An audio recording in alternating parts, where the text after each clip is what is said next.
қисми бештари сокинони вилояти Соғд бо хоҳиши худ ҳуҷҷатҳои манзили истиқоматиашонро ҷобаҷо намегузоранд, яъне онҳо барои манзили истиқоматиашон парвандаи заминсозӣ ва шиносномаи техникӣ тартиб дода ба қайд намегузоранд. танҳо ҳангоме ба ин кор даст мезананд ки эҳтиёҷ ба ҳуҷҷат пеш ояд. ин ҳолат дар 99% муроҷиаткунандагон дида мешавад. мутахассисони корхонаи давлатии фаръӣ ба қайдгирии молу мулки ғайриманқул дар шаҳри Хуҷанд низ ин ақидаро тасдиқ менамоянд. баъд аз гирифтани қарор оиди ҷудошавии қитъаи замин аз ҳокимияти маҳаллӣ,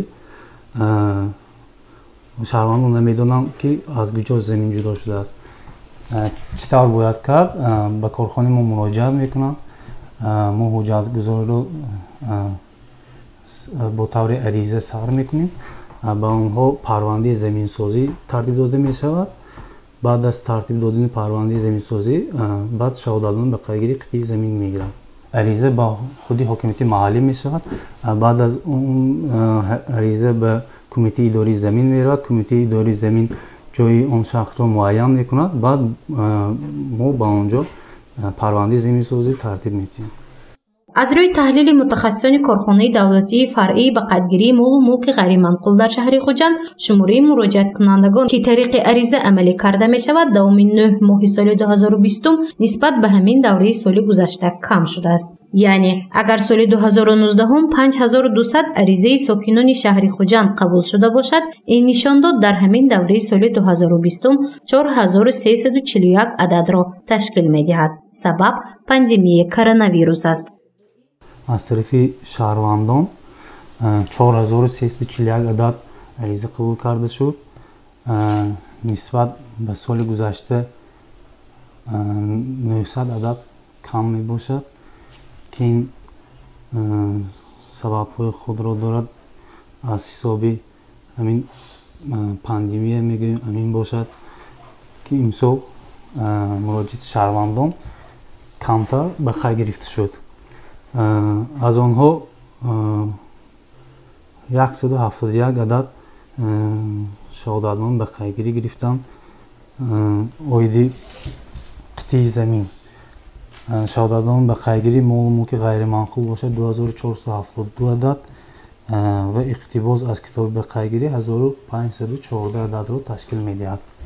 новбаста ба ин ҳанӯз сокинон барои саривақт ҳуҷҷатгузорӣ намудани манзили истиқоматӣ ва чӣ гуна ташкил шудани ин кор маълумоти заруриро надоранд. онҳо нисбати ин кор беаҳамиятӣ зоҳир менамоянд. ҳангоми пурсиши сарироҳӣ чанде аз сокинон гуфтанд ки вақташ биёяд баъд ҳуҷҷати хонаро омода мекунанд. ҳоло барои ин кор зарурат ва вақт ҳам нест. ин амали онҳо то чӣ андоза дуруст аст? ҳуҷҷатгузорӣ шудагӣ хонато кай кадид? 3 сол шуд. анои мо вуҷудаш нест. кай муроҷиат мекунӣ ту? қай вақта шоҳад? ҳозир ба зарурат нест? Нест ҳозир. албатта ҳамаша ҳавли номи шавҳарам ба ҳозир як тахминан 2 сол шуд мо ҳамаша аз нав бай кардем. чӣ мегӯям ба гирифтем. албатта ин ҳуҷҷатгузорӣ шуданаш шарт ва зарур аст барои ояндаи фарзандомо, барои худомо, барои ҳамаҳо мо. барои омода намудани ҳуҷҷати манзили истиқоматӣ аз 2 то 5 рӯз вақт масраф мешавад.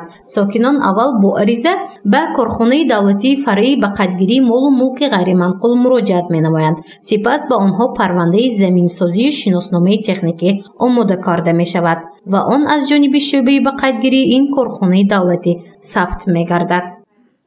баъд аз омадани ариза ба корхонаи мо вақти бисёрро намегирад.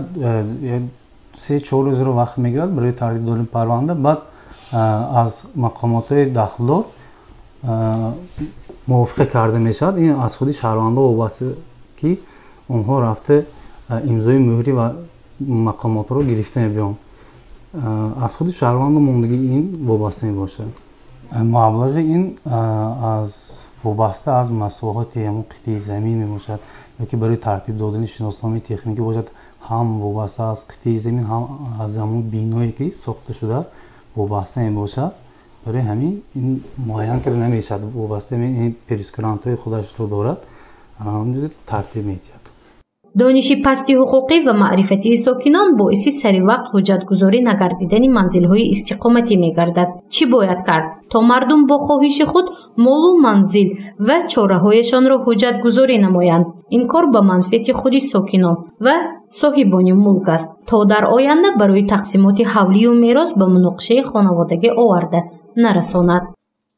ба фикри ман аз тарафҳои раисҳои маҳалла бошад ё аз тарафҳои мол мақомотҳои вобаста ба молу мулки ғайриманхук ба ҳар як шаҳру ноҳия ё маҳалло корҳои фармондӣ гузаронида мешавад ки шаҳрвандо донанд ки чӣ бояд кард нисбати молу мулки ғайриманхук ки дар вақти баъдан сони азоб накашанд, дар вақти ба қайд гузоштани худи худашон ва кори меросӣ мешавад ки ҳадя мекардӣ мешавад, аммо он вақт бисёр душворӣ мекашанд шаҳрвандо ки сари вақт ҳоҷати худро тайёр кардагӣ набошанд.